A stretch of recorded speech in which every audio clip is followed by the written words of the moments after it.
All right. Real Madrid 4-0 against Osasuna. We got to talk about this one. This is a match that hours later still has me buzzing. What a performance.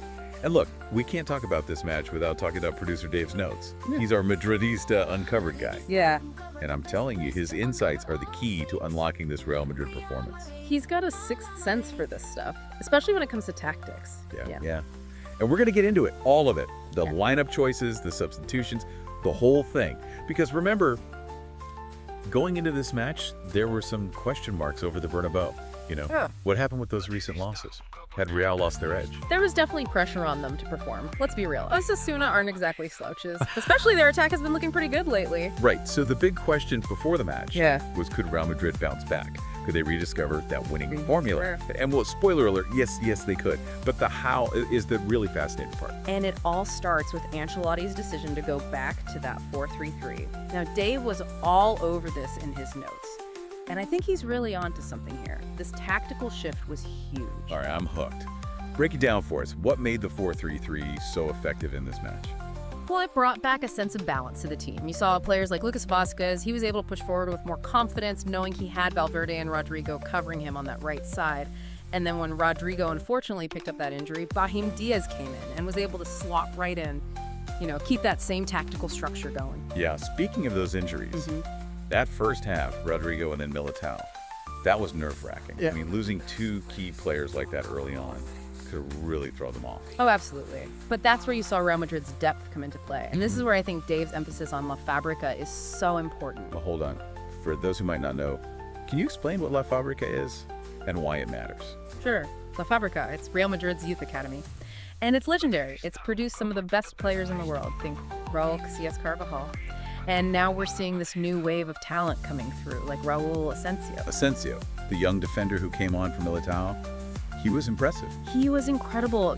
First team debut, stepping in for Militao in a massive match like this. And not only did he hold his own defensively, he even provided that beautiful long pass to set up Bellingham's goal. I was like, where did this kid come from? He played with so much composure. It really makes you appreciate the work they do at La Fabrica. Yeah, no doubt. They developed the talent, but also that Real Madrid mentality.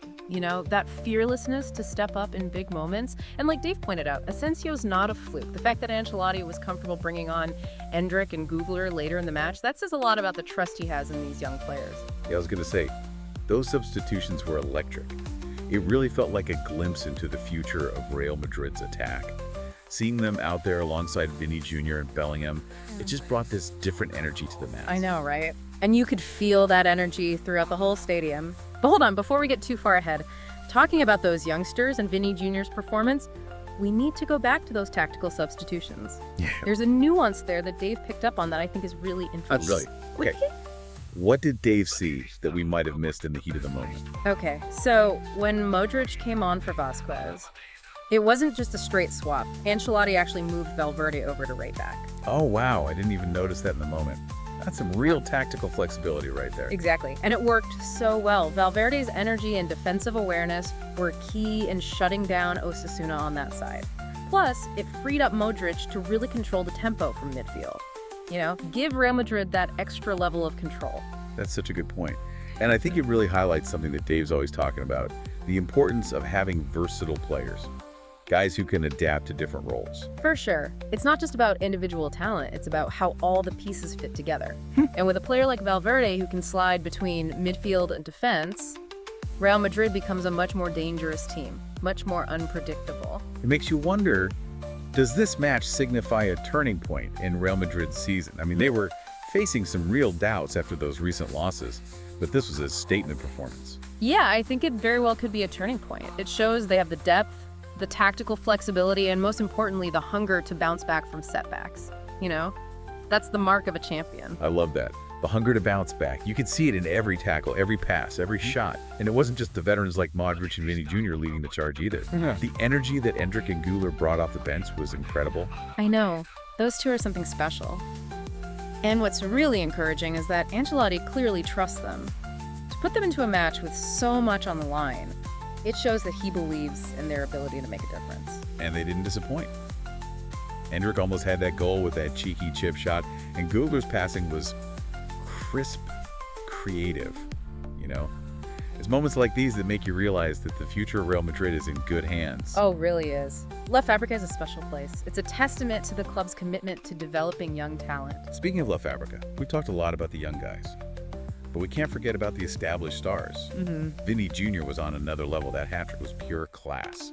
And the connection he has with Ancelotti is so great to see. I know. That embrace after his first goal, it said everything. You can tell there's a real deep level of trust and respect there in that kind of relationship. It brings out the best in players. And we can't forget about Bellingham. He finally got his first La Liga goal.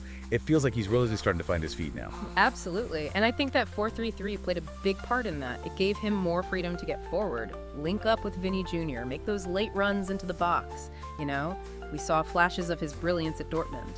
And now he's starting to show it on the biggest stage. It's exciting to think about what he can achieve in a Real Madrid shirt. But even beyond the individual brilliance, what impressed me most was the collective effort.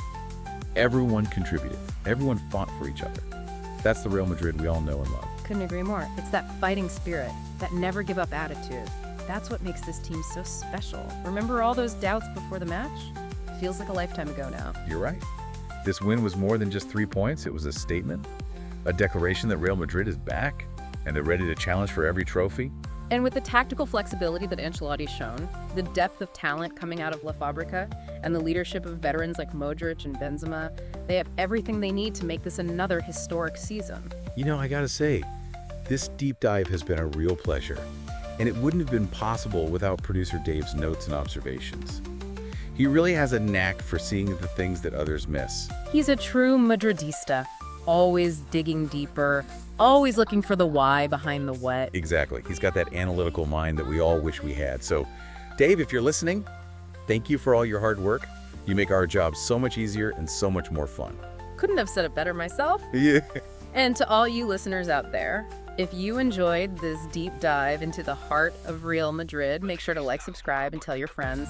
We've got more tactical breakdowns, player analyses, and all things Real Madrid coming your way.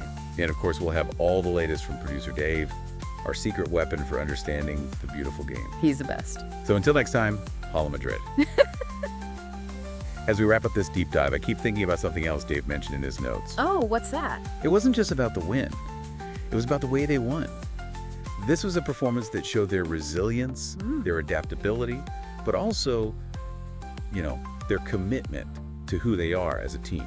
Yeah, he's spot on. Think about it. They had those early injuries, but they never let it get to them. They adapted, they regrouped, and they came back even stronger. And they did it all while still playing that attacking brand of football, that beautiful flowing style. Even with those tactical changes, that Real Madrid DNA was still there. That's what makes them so fun to watch. They can grind out a result if they need to, but they never lose sight of their identity, that desire to entertain and inspire. And that's exactly what we saw against Osasuna.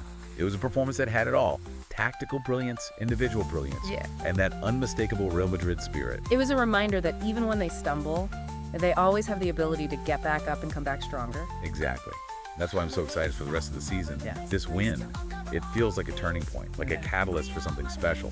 I'm with you. This team, they have the potential to do great things. And with Ancelotti at the helm, the young talent coming out of La Fabrica, and the unwavering support of the Madridistas, I believe they can overcome any challenge. Well said. And as always, a huge thank you to producer Dave for his incredible insights and for guiding our deep dive. He really does have a knack for seeing the game in a way that most of us don't. He's the best. All right, to all of you listening, thank you for joining us on this journey of analysis and discovery. If you enjoyed this deep dive, hit that like button. Subscribe to the channel for more post-match breakdowns, tactical discussions, and everything Real Madrid. We'll be back soon with more. But until then, Hala Madrid. Hala Madrid.